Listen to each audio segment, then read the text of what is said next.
sis? Magpatuloy tayo. Amen? Sa ating pong course. Amen? Sabi ni Paul, mga kapatid, I have finished my course. I have kept the faith. I have fought a good fight.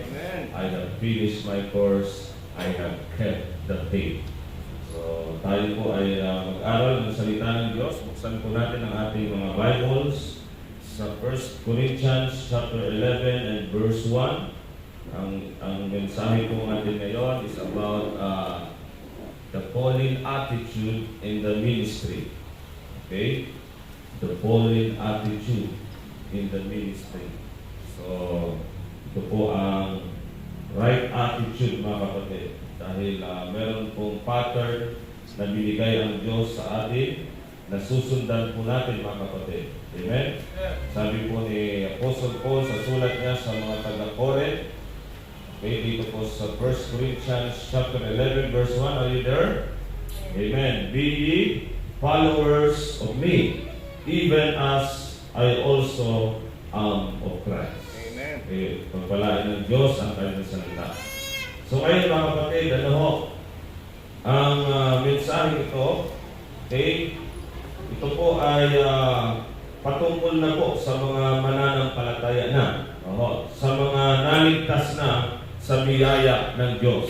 Dahil po sa banal na Espiritu, na meron na ang isang Kristiyano, siya po ay meron na pong pagkakataon, privilege, mga kapatid, na makapaglingkod sa Diyos. Amen? So tayo ay niligtas upang mag-serve. Amen, mga kapatid? So tayo magpatuloy sa pag-serve, mga kapatid, sa ating Panginoon. At sa ating pong ministry, pag sinabing ministry is service, tama? Meron dapat right attitude na dapat po tayo mai-apply. Dapat natin pong ito po'y sundan na attitude. At ito po yung pinakita ng Biblia through Apostle Paul, mga kapatid. Amen? So, the fallen attitude in the ministry. So, sabi ni Paul, mga kapatid, be ye followers of me. Nang bakit tayo susunod sa Kanya? Sabi ni Paul, even as I also am of Christ. So, dahil sumusunod siya kay Kristo, alam niyo po yung message natin ngayon kung bakit tayo naligtas dahil sa gospel, tama? Ano yung gospel na nadala po sa atin? Okay, the gospel of the grace of God. Amen. At ang nagdala po nun sa panahon ito ng biyaya, ang binigyan ng Diyos ng mensahe na yon para maiparating sa lahat ng tao, ang gospel na yon ng biyaya ay walang iba kundi si Apostle Paul. Amen. Amen. Sabi po ng Bible sa Galatians chapter 1 verse 11, ito po ay direct revelation ni Jesus Christ kay Apostle Paul, yung gospel of the grace of God. Amen. Hindi po ito na natanggap niya mula sa tao. Amen. Neither I receive it of man, neither I taught it, sabi ni Paul, but by the revelation of Jesus Christ. Amen. That's why tayo po'y maliligtas sa binahagi ni Paul na gospel because it came originally from the Lord Jesus Christ. This is the power of God unto salvation to everyone that believeth, mga kapatid. Amen? The gospel that Apostle Paul preached. That's why sinabi niya sa Galatians chapter 1 verse 6 hanggang 9, if any other preach another gospel, not like the gospel which we have preached unto you, let them be accursed. Tama, mga kapatid? Kung hindi po yung gospel na pinahagi ni Pablo, ang gospel na tinanggap ninyo, pinaniwalaan ninyo, mga kapatid, that is perverted gospel. Yung mga nagpipreach ko noon, sabi ni Paul, let them be accursed. Hindi po yan salita lamang ni Paul, mga kapatid. Yun po'y salita ng Diyos na kinasihan po, ang salita na yon noon ni Apostle Paul habang siya'y nagsasalita, he was moved with the Holy Ghost. Tama, mga kapatid? Kasi meron po mga tao na nagsasabi, ay, si Paul lang ang nagsalita dyan. Hindi yan salita ng Diyos. Akala ko ba lahat ng nasa Bible salita ng Diyos? Maging si Satan nagsalita, di ba? So hindi yan salita ng Diyos kasi sa Bible makikita natin si Satan nagsalita.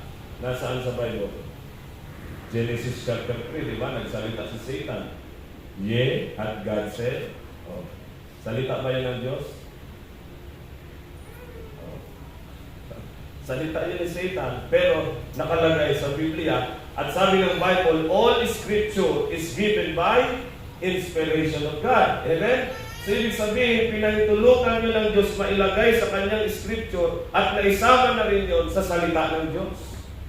Lahat ng salita na nandyan sa Scripture, given by inspiration. Pag sinabing inspiration, God breath. God's breath. Hininga ng Diyos, hindi hiningahan. Hininga mismo ng Diyos, mga kapatid. Tama. Hindi katulad ng nagsasabi na hiningahan niya ng Diyos. Hindi po ganun. Mismo yan ang hininga ng Diyos. Amen. Amen. The breath of life. Okay? Ang inspiration, it means life, spirit. It is life. Sabi ng Bible, the flesh, profited nothing. But the Word of God, amen, it is life. Amen? Nagbibigay ng buhay. Okay? It is alive, it is quick and powerful, mga kapatid. Tama, mga kapatid? Kaya kung ano yung sinabi ni Paul, salita ng Diyos yun. Oo. Pag sinabi niya, let them be a force, sinabi yun ng Diyos. Talagang susumpain yung mga nagpipreach ng another gospel na hinahaluan ng gawa yung grace. Tama? Kasi grace, ang response lang sa grace, ano? Ano lang ang response sa grace? Believe. Tama po, mga kapatid? Romans chapter 4 verse 5. Okay, to them that worketh not, but believeth on Him that justifieth the ungodly. Okay? His faith is counted for righteousness. So, kaya mga kapatid, believe lang. Ephesians 1:13. After that you heard the word of truth, the gospel of your salvation, after that ye believe. Ano sabi ng Bible? You were sealed with that Holy Spirit of promise. So after you believe, wala ka ng ibang response sa grace. Mag-believe ka lang. Kaya sabi ni Paul sa Galatians chapter 3, O foolish Galatians, who hath bewitched you? Sino nagkulam sa inyo? Ha? Bakit may mga nagturo doon? Mangkukulam yung mga false teachers na nagturo na kailangan dagdagan mo pa. Ang grace, hindi yan sapat. Kailangan dagdagan pa ng gawa. Magpa-circumcise pa. Bumabalik sa batas. At yun po ang naging issue, mga kapatid, doon sa Galatia. Have you received the Spirit by the works of the law or by the hearing of faith? Paano natin natanggap ang Holy Spirit? By the works of the law o by the hearing of faith? Dalawa lang, di ba? Walang nakalagay doon. By the works of the law, by the hearing of faith, o by repeating sinner's prayer, o by repentance from your sins, by by water baptism, Membership. by membership. Okay? Marami, di ba, napagpipilian, pero dalawa lang ang nakalagay. Paano niyo ba natanggap ang Holy Spirit? Sa dalawa na sinabi ni Paul. By the works of the law or by the hearing of faith? By the hearing of faith. The hearing of faith. Tama, consistent ang Biblia, mga kapatid. So then faith cometh by hearing, and hearing by the word of God. Amen. At sabi ng Bible, after that you believe, what you hear and you believe, then you receive the Holy Spirit. Amen. Diba? Kaya sabi ng Bible ni Apostle Paul sa 2 Corinthians chapter 11, but I fear. Natatakot siya. Bakit? Lest any man be guiled. At yung si Satan baka dayain. Dahil may mga another gospel. Gagamitin ni Satan yung mga another gospel, perverted na yan, na gospel na yan, para i-corrupt yung simplicity that is in Christ. Amen. Tama? I-corrupt ang mind nyo. Kaya dapat nakatutok tayo sa salita ng Diyos. Amen? Kasi si Satan, kinukurap niya ang mind, binablind niya ang mind ng mga tao para hindi maniwala sa gospel na nagliligtas ang biyaya ng Diyos na si Kristo'y namatay, inilibing at muling nabuhay. Amen po mga kapatid? So are you saved? Okay? How you got saved? Yun ang tanong mga kapatid. No?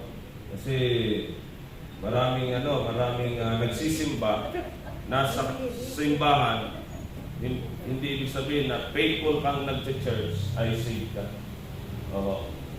Baka nagsasabi ka lang saved, pero ang kaligtasan nakadepende po hindi sa confidence mo. Tama?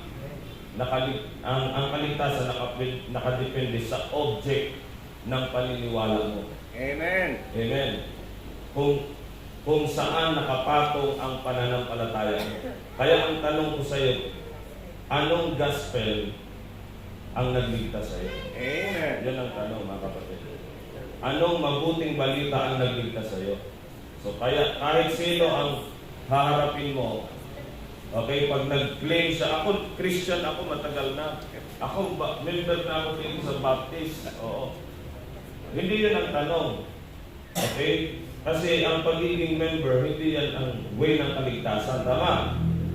Agree? Agree. Hindi dahil pastor, kaligtas ka na.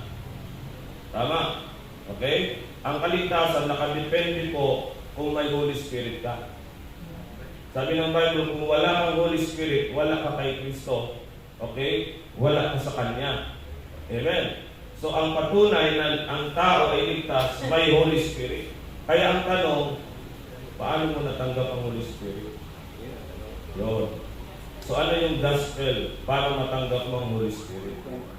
Acts 2:38. Di ba? Sabi ng Acts 2:38, repent and be baptized every one of you in the name of Jesus, and ye shall receive the gift of the Holy Ghost. Yun ba? Kasi, di ba? Para ma-receive mo ang Holy Ghost, mag-repent and babaptize ka. Tama? Tama yun, di ba? Nasa Bible. Nasa Bible, tama yun. Truth yun. Kaya lang, okay, mag-rightly divide tayo. Kasi maraming pamamaraan sa Bible kung paano natatanggap ang Holy Spirit. Sa Book of Acts, limang kaparaanan para matanggap ang Holy Spirit. Hindi lang Acts 2:38. Magbasa ka pa po sa buong Book of Acts. Meron po doon nilihans at natanggap ang Holy Spirit. Amen? Kaya sa Book of Acts, mga kapatid, malilito ka. Ano ba talaga ang paraan para matanggap ang Holy Spirit? Dito, repent and be baptized. Dito, lay hands. Dito, ano pa? Speaking in tongues. Speaking tongues. Okay. Pagdating kay Paul, mag-believe sa gospel. I-right, i-divide mo. Alin yun ang susundan natin na pamamaraan para matanggap ang Holy Spirit. Kaya nga, kinakailangan po mga kapatid, sabi ni Paul, consider what I say. 2 Timothy chapter 2 verse 7. And the Lord shall give thee understanding in all things. Amen. Kasi makakonfuse ka eh. Iba-iba eh. Iba dito. Pagdating kay Paul, manampalataya lang. Dito, may water baptism. Dito, may laying hands. Dito, may speaking in tongues. Ano ba talaga? Para makuha mo yan, okay, kunin mo yung context. Sino ang nagsalita? Kanino sinabi? Kailan nakapanahon? Amen? Kasi nga po, merong iba't ibang panahon. At ang Book of Acts, bagamat nasa New Testament, tandaan nyo, yan po ay progressive pa rin ang revelation dyan ng Diyos. Tulay yan eh. Bridge, transition. Kaya hindi ka mag-build ng doctrine sa Book of Acts. Kasi hindi yan doctrinal book. Yan po ay transitional book. Amen? Pabago-bago po ang doktrina dyan. Kasi nilagay ng Diyos, mga kapatid, para malaman natin kung paano ang Diyos, okay, nag-shift, okay, ng kanyang pakikitungo from Israel to Gentiles. Amen. Kasi hindi mo maunawaan yun eh, kung walang book of Acts. Amen. Bakit may Paul? Bakit may Apostle Paul? Ha? Basahin mo ang book of Acts. Okay? From Peter, okay? Napunta na kay Paul. Di ba? Nakita nyo? From Jew only, Jew first, and then Jew and Gentiles. Okay na ninyo? Salvation is come to the Gentiles. O kaya, nasa order po ang ating Biblia. Hindi Amen. magulo. Mag-rightly divide lang. Amen? So ngayon mga kapatid, the Pauline attitude in the ministry. So hindi natin ito matapos ngayon pong gabi. Okay? Ituloy natin ito next Wednesday, next Friday. Okay, Pauline attitude in the ministry, yan po ang ating text. Okay, hindi lamang po yan sinabi ni Paul sa Corinthian, sa mga believers sa Corinthian. Alam natin na ang sulat ni Paul from Romans to Philemon, direct apply po yan sa body of Christ. Tama? Yan po yung direct na sulat para sa atin kung member tayo ng body of Christ. Ikaw ba'y member ng body of Christ? Amen. Amen. Kung hindi ka member ng body of Christ, it means you are Gentiles. Hindi ka safe. Hindi ka saved pag Gentile ka, di ba? Pag hindi ka Hudyo, Gentile ka. Pero pag may Holy Spirit ka na, member ka na ng Church of God, the body of Christ. Kaya susundin po natin ang pattern na ito, okay, na maging tagasunod tayo ni Paul. Oho, hindi tayo sumusunod lamang sa tao. Kasi si Paul ay meron pong sinusundan. Amen? Kumbaga sa panahon ng Old Testament, sino ang sinusundan na tao? Si Moises. Bakit? Si Moises ang binigyan ng batas na yan po ay susundin ng Israel. Amen. Tama? So pag hindi sila sumunod kay Moises, hindi sila sumusunod sa Diyos. Correct. Tama po mga kapatid? So yan po ang design ng Diyos. Paano mo sundin ang Diyos? Sige nga. Ang Diyos ba magsasalita sa iyo? Hihintayin mo ba na magsalita siya ngayon sa iyo? Hindi, di ba? Susundin mo siya ayon sa revelation niya dito sa Word of God.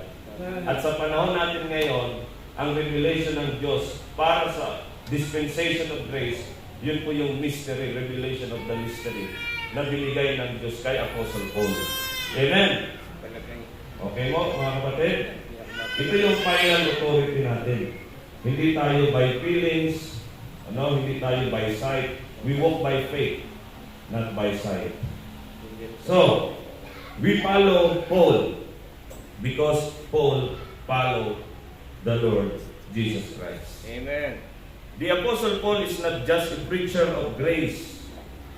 Amen? He is the pattern of grace. Oho.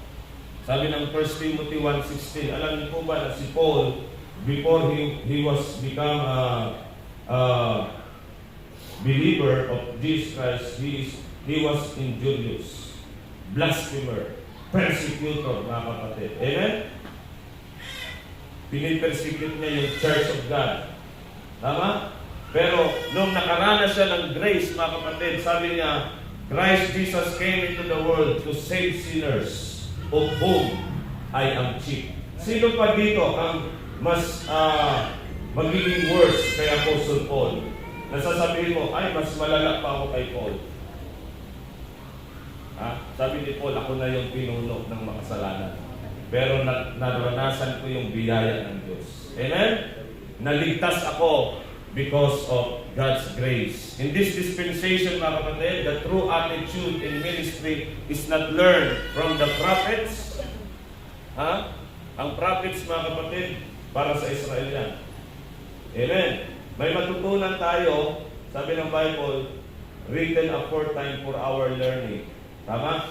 May matutunan tayo ng mga principle, pero ang standard natin, ang pattern natin, ang doktrina ng ating pamumuhay ay si Apostle Paul, yung mga sulat niya. Amen? Para sa panahon ito. So, hindi galing sa mga propeta. Tama? So, kung ikaw po ay tinanong, sino ang paborito mong karakter sa Bible? Sino? Sino sis ang paborito mo character? Ha? Si? David. David. David? Si David? David? Ha? King David. King David? Siya ang paborito mo? Bakit? Anong nakita mo kay King David? Ha?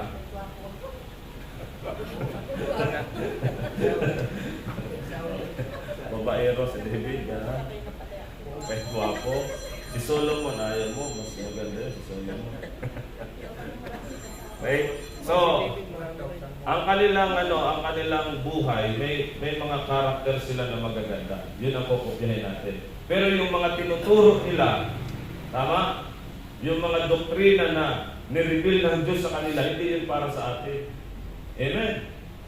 O, si David, di ba, God's anointed, nagano siya kay King Saul, touch not my anointed. Di ba?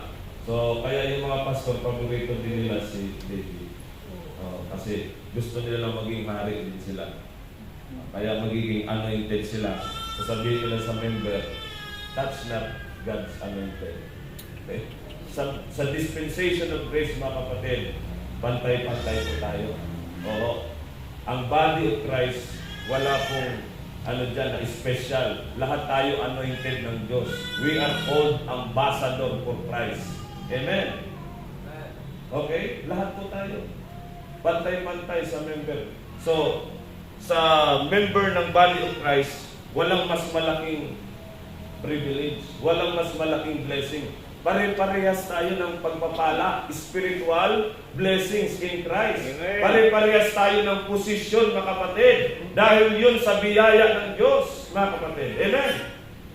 Walang mas mataas.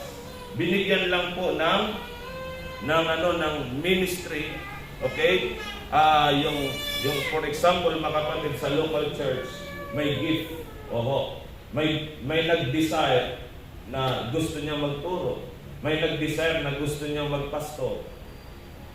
So, pinangunahan po ang local church. Pero bawat isa po sa atin ay iisa po kay Kristo. Amen? Walang mas privilege sa atin. Nakuha po natin, mga kapatid? Amen. Lahat tayo anointed ng Diyos. Pero noon, sa Old Testament, talagang may king, okay, God's anointed yan. Huwag mo talagang itatouch yan. Tama? Kasi pag tinouch mo yan ay may kalalagyan ka. Amen? Okay po? Pero huwag natin pong iisipin na ngayon ang pastor ay hari. Ang pastor ay hindi hari. Siya po ay shepherd, okay? Tagapangalaga, tagapakain ng tupa, servant. Amen. Hindi po siya hari, kundi nagsiserve siya. Nakuha natin, hindi dapat siya mag-lord over God's heritage. Hindi niya po kontrolin ang pananampalataya ng mga member, kundi siya po ay helper of your joy. Amen. Sabi ng Bible. Nakuha natin, mga kapatid. Okay?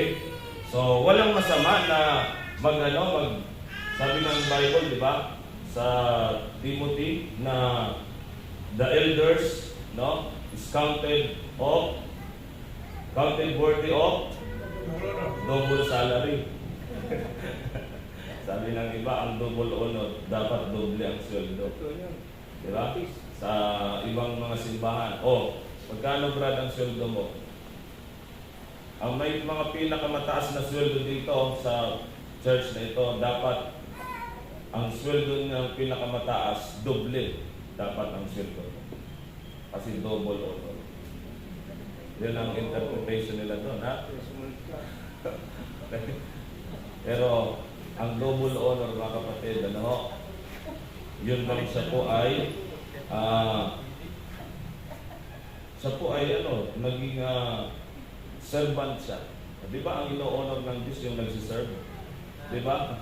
Servant siya sa church. Hindi. Sino yung greatest? Sabi ng Panginoon. Yung nagsiserve. Amen? Ang ino-honor ng Diyos, yung mga nagsiserve, mga kapatid. Hindi yung naghahari-harian. Okay? So, especially they that are labor in the word and doctrine. Sabi ng Bible, yung mga nagpapagal sa doktrina. So, they are counted worthy of double honor. In this dispensation, ayan mga kapatid, hindi tayo natuto sa mga propeta kung ano yung sinabi nila, ang mensahe nila, patungkol yun sa kingdom. Tama? Gospel of the kingdom. Sa panahon natin, gospel of the grace of God. Amen? So, kung ano yung mga sinabi ng prophet sa Old Testament, mga kapatid, hindi yun para sa body of Christ. Para yun lang sa isang bansa, Israel. Tama? Amen? Amen. Okay? Kaya nga ang tribulation period, yan po ay prophecy. O the time of Jacob's trouble. Kanino? Israel, Jacob's trouble. Tama? Kaya imposible ang body of Christ papasok sa tribulation period. Amen. Dahil ayon sa prophecy, that is the time of Jacob's trouble. At sabi ni Daniel, that is the Daniel 70th week. Oh. Mga kapatid, papasok ka ba sa tribulation period? Hindi. Yun po ay day of the Lord. Yun po ang sinasabi, the day of vengeance, the day of wrath. Puot ng Diyos. We are not appointed to wrath, mga kapatid. Amen? Ang body of Christ, appointed tayo doon. No, sa langit. Before mangyari yung puot ng Diyos. Amen. Okay? So, hindi tayo papasok doon. No, ang Israel ang papasok doon dahil sa kanila pong pag-disobey sa Panginoon. Okay? Nor the apostles of the circumcision. Hindi tayo, mga kapatid, natuto sa mga apostol kasi ang 12 apostles para kanino? 12 apostles para kanino sila apostol? Circumcision, di ba? Tingnan niyo po, Galatians chapter 2 verse 7. Oh, kasama doon ang si Peter at ang 12. Sila po ay pay for the circumcision. Amen. Pero yung gospel of the uncircumcision ay kinumit kay Paul. Amen. Maliwanag, di ba? Kaya nga ang mensahe ng 12, repent and be baptized. Ano pa? Mayroong sign and wonders. Kasi nga ang Jew nagre-require ng sign. Kaya nagpapagaling sila, nagmimilagro sila, nagpapalayas ng demonyo, o nag-speaking ng tongues. Signs yun sa Israel. Kasi pag hindi po nagpakita ng sign ang mga apostles, hindi maniniwala ang Israel. Amen. Naka natin. Si Apostle Paul, nung pumunta na sa Gentiles, nawala na yung kanyang power. Na magpagaling. Di ba? Kasi nga, papunta na sa Gentiles. Okay? So, ang Jew lang ang nagre-require ng sign. So, tayo ay natuto kay Paul. Hindi natin tinataas si Paul. Sabi ni Paul sa Romans 11:13, okay? Inasmuch I am the apostle of the Gentiles, I magnify my office. Ang minamagnify ni Paul, hindi ang kanyang sarili, kundi ang kanyang opisina. Yung pagiging apostol niya sa mga Gentiles. Amen. Yung panawagan ng Diyos sa kanya. Amen.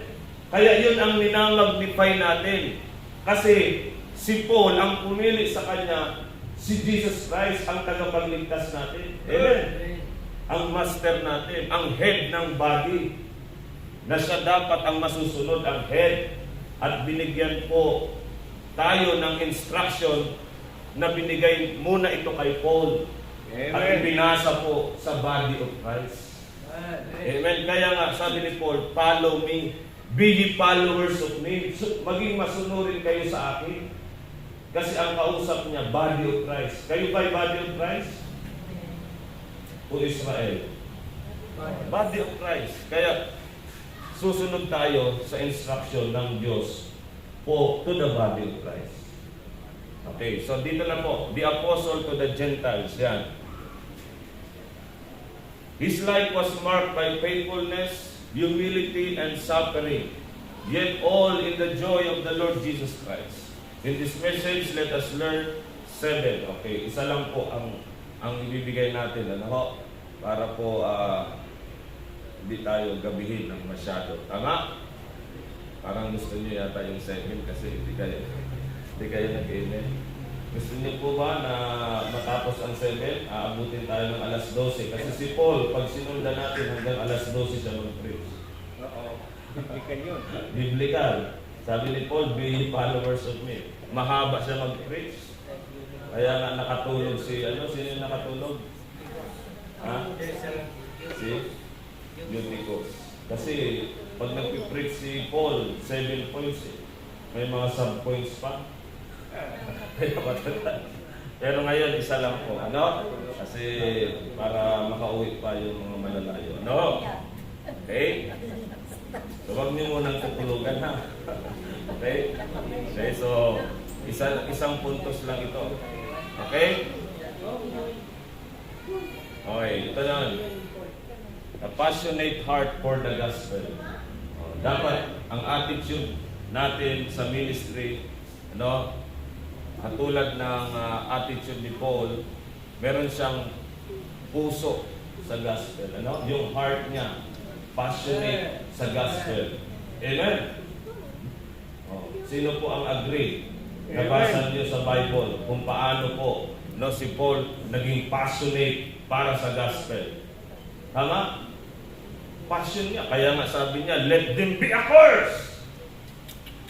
Nandun yung passion niya sa tamang gospel. Ayaw niya po na yung mga tao, madaya, malinlang ng mga perverted gospel. Kasi nandun po yung passion niya, mga kapatid, for the gospel. Romans 1:15 to 16, nakita niyo po yan. I am ready to preach. Amen? I am a debtor. Sabi niya, may pagkakautang ako. Para bang responsibilidad niyang i-preach ang gospel. Diba? Yung may utang, dapat responsibilidad mong magbayad. Hindi yung hindi ka sinisingil, hindi ka magbabayad. Ikaw mismo ang magpusa dahil may utang ka. Tama, mga kapatid? Yun dapat ang ating pong attitude. I am a debtor, may pagkakautang ako. Pag hindi ko ito binahagi na gospel na ito, irresponsible ako. Tama? Hindi ako responsible. I am not ashamed of the gospel of Christ, for it is the power of God unto salvation. So, he was consumed by the mission. Sabi niya, woe is unto me if I preach not the gospel. Na-meditate niyo na yung verse na yan na sinabi ni Apostle Paul. Ha? Woe. Sa Tagalog ng woe. Brother Ben, may Tagalog ka dyan? Ha? Under judgment na. Oo. Hindi mo ginawa. Para bang Panginoon. Kaaba-aba. Parang gano'n, di ba? Nabasa ko yan. Kaaba-aba ako. Parang Under judgment. under judgment, di ba? O para bang woe is unto me if I preach not the gospel. Shame on me. Shame! Okay? Paul's life was driven by the urgency of proclaiming the gospel of the grace of God. Tignan niyo po yung buhay ni Pablo, mga kapatid. Sabi niya sa Acts 20:24, sabi ng mga ay Paul, huwag kang pupunta doon. Delikado ang buhay mo doon. Suicide mission yan. Sabi ni Paul, but none of these things moved me. Neither count I my life dear unto myself, so that I might finish my course with joy, and the ministry which I have received of the Lord Jesus, to testify the gospel of the grace of God. Amen? Specific gospel of the grace of God. At yung laman niyan, yung death, burial, resurrection ni Jesus Christ. Tama? Amen. Okay. So, consume ang buhay niya, talagang surrender, mga kapatid, sa mission ng paghahayag, pag-testify ng Ebanghelyo ng biyaya ng Diyos. Kahit sinong iharap mo sa Kanya, talagang hindi siya mahihiya. Oo. Kahit si Haring Agripa, di ba, muntik nang maligtas. Almost. Pero, unsaved pa rin. Di ba? Almost lang. Okay? Kaya dapat, ikaw ay totally nagtiwala. Ipinatong mo ang pananampalataya mo doon sa kasapatang ginawa ni Kristo sa cross ng Kalbaryo, mga kapatid. Hindi yung 50-50, hindi yung 70%, hindi yung 90%, almost. At yung 10% na natitira, kung 90 lang, hindi ka ligtas. Hindi papasok ang Holy Spirit kung meron ka pang pagdududa. Sapat na ba talaga yun? Mag-believe lang ba talaga? Wala na ba talagang ibang gagawin kundi mag-believe lang? Hindi ka naniniwala na may power ang gospel. Yung ginawa ni Kristo ay may kapangyarihan para magligtas. Kaya sabi ni Paul, I did not frustrate the grace of God. Hindi niya sinet aside ang grace of God. Okay? Dahil kung maliligtas tayo sa pamagitan ng ating righteousness, then Christ's death is in vain. Walang kwenta yung ginawa ni Kristo. Para bang sinasabi natin na hindi sapat yung ginawa ni Kristo? Sinasabi natin, Lord, yung ginawa mo, walang kwenta. Kulang. Di ba? Walang power. Mga kapatid, dapat ang tao magtiwala totally doon lang sa kasapatang ginawa ni Kristo. Amen? So, kaya ngayon mga kapatid, may mga tao na ma-pride, sabi ng Bible, not of works, lest any man should boast. Yung mga self-righteous, ma-pride yan. Nagmamataas. Okay? Kaya sinabi ng Bible, by grace, para walang magmamataas. Amen? Sabi ni Paul, that I should glory, saved in the cross, mga kapatid. Mag-glory lang siya, hindi sa ginawa niya, kundi doon lang sa ginawa ni Kristo sa cross. Amen. Yun lang ang tinataas natin, mga kapatid. Amen? So, letter B, okay, committed to the message. I am not ashamed of the gospel. Nararamdaman niyo ba na pag sa harapan ng tao ay nahiya pa kayong mag-preach ng gospel? Bakit kaya sinabi ito ni Paul? Kasi, may mga believers, na talagang mahiya. Lalo na doon sa Roma. Di ba? Sinulat nito sa Rome. Sino yung mga audience doon sa Rome? Yung mga tao nandun sa Rome? Mga ano yun eh. Ang hari nila si Caesar. Di ba? Yung mga Gentile doon nagsasamba sa iba't ibang mga Diyos-Diyosan. Yung may mga Hudyo doon na unbelief. Nabubuhay sa unbelief at sila po ay self-righteous, religious. Pero si Apostle Paul, sabi niya sa mga taga-Roma, I am not ashamed. Kaya yung mga, kahit hindi nakapunta doon si Paul, hindi niya pa napuntahan, sinulatan niya pa lang, nag-i-encourage ito sa mga believers doon sa Rome, na huwag niyong ikahiya ang Ebanghelyo ni Kristo. Why? It is the power of God unto salvation. To everyone that believeth, to the Jew first, and also to the Greek. Yun ang audience doon sa Roma. Amen? To the Jew, ang gospel is its stumbling block. Tama? Pero sa mga Gentiles, ito po ay foolishness. Sabi niya sa Corinthians, for the preaching of the cross is to them that perish foolishness, but unto us which are saved, it is the power of God, mga kapatid. Sana yun ang makita natin, mga kapatid. Kapag nag-share tayo ng gospel, hindi natin yan ikakaya. Bakit? Power of God. Hindi kapangyarihan ng presidente, hindi kapangyarihan ng congressman, hindi kapangyarihan ng mga kontraktor. Kapangyarihan ng Diyos! Amen. Kasi ang makapangyarihan ngayon, di ba? Yung mga nasa gobyerno, di ba? Sila ang ano ngayon eh. Sila ang gumagawa ng batas. Binibend nila ngayon batas, di ba? Ha? Kahit anong gawin nila, hindi sila makukulong. Sila ang humahawak ng nagkukontrol ngayon ng batas. Tama? Yung mga mahilig sa politiko. Oh. Di ba? Pinagpipray natin sila. Amen? Hindi tayo baka. Oh, pupunta tayo dyan magpipreach. Okay? Hindi yung mga korap, ang ating gobyerno. Dapat sabihin natin ang gospel. Amen? Okay, sabihin natin na makasalanan ang lahat ng tao. Oh. At lahat tayo nangangailangan ng kaligtasan. So, I am not ashamed of the gospel. He was never intimidated. Na-intimidate na ba kayo sa kung sino yung kaharap ninyo? Halimbawa, mayor. Mayor, nakaharap mo. Para bang nahiya kang ibahagi ang gospel? Mayor to eh. Diba? Nakausap mo na si mayor, sister, dito. Bigyan mo ako ng appointment, sis. Okay, kausapin natin. Vice mayor, di ba? Kaibigan natin dito.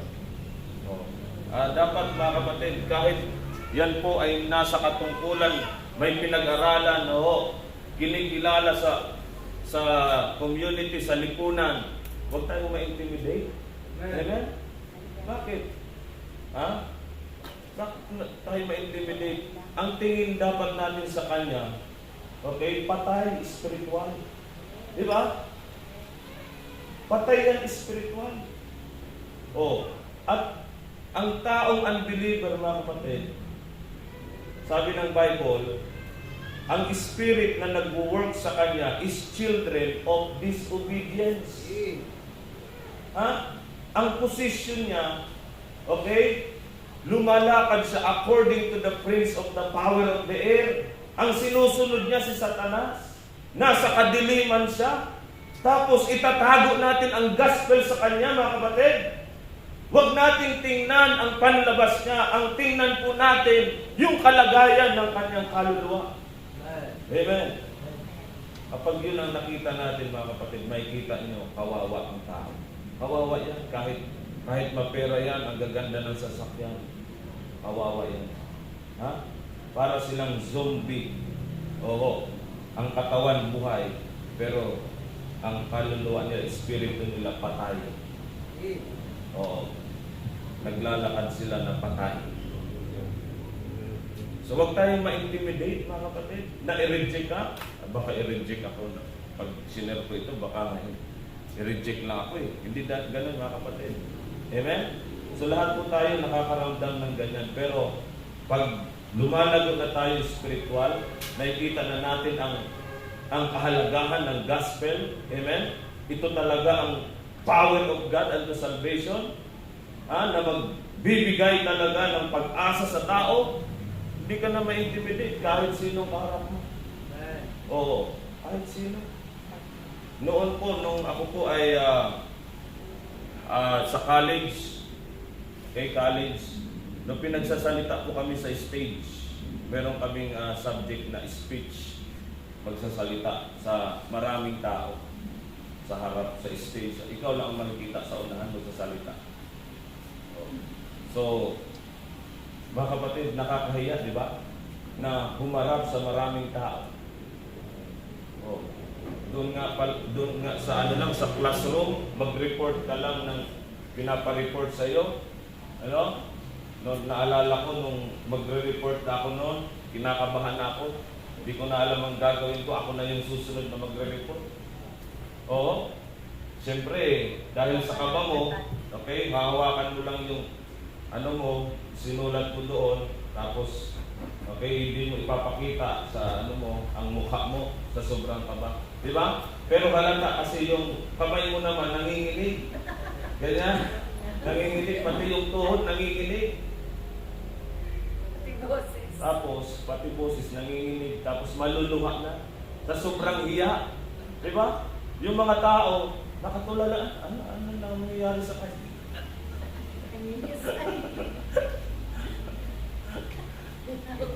ba, mga kapatid? Ngayon, dahil nakita na natin na kailangan ng tao, ito yung pinaka-kailangan sa lahat ng tao. Tama? So, wag na natin ikahiya. Hindi naman tayo nanghihingi ng pera eh. Di ba? Pag nag-preach.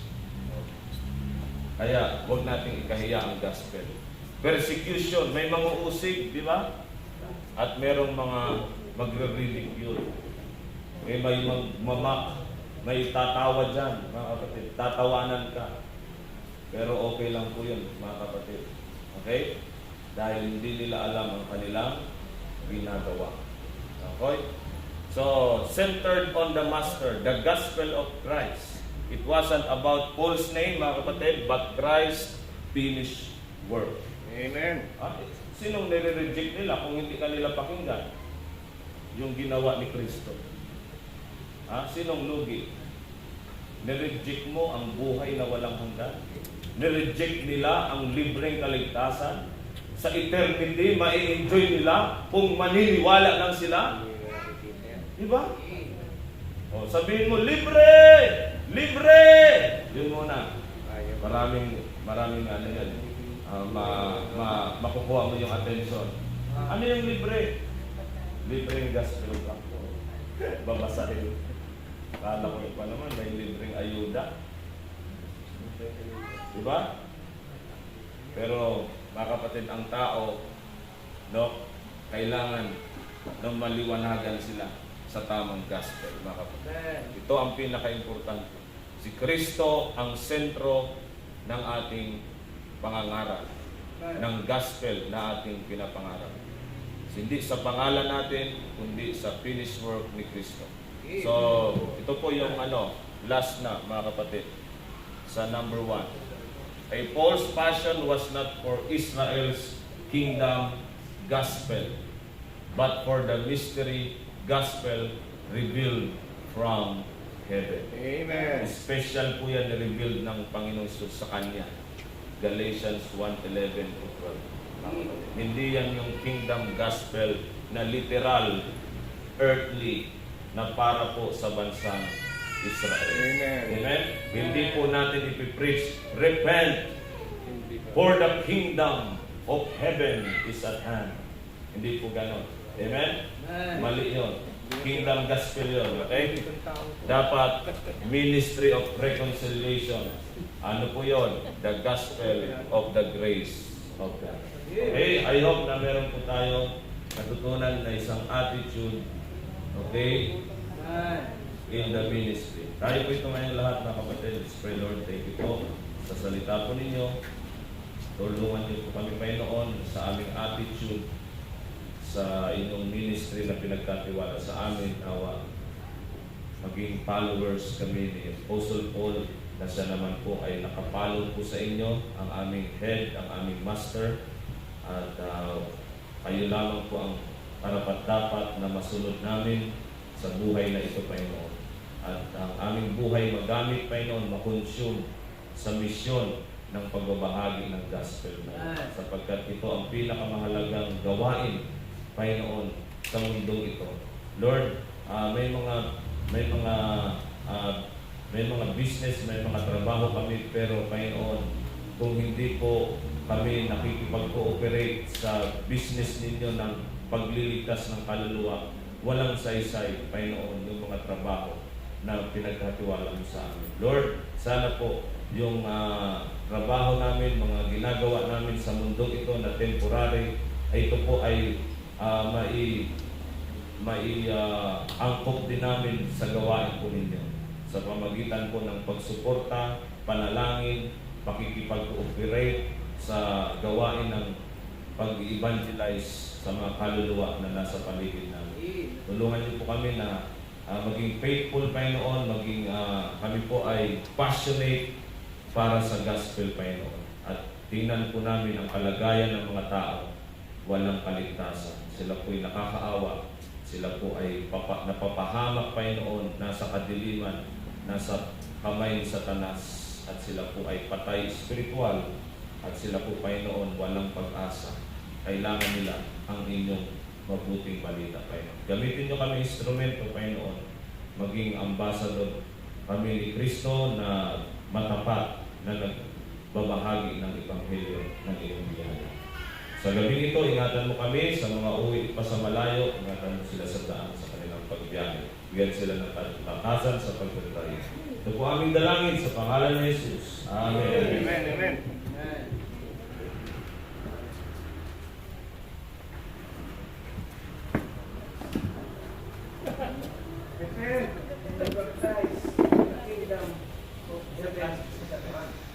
Dapat sila nandito sa kanya, no?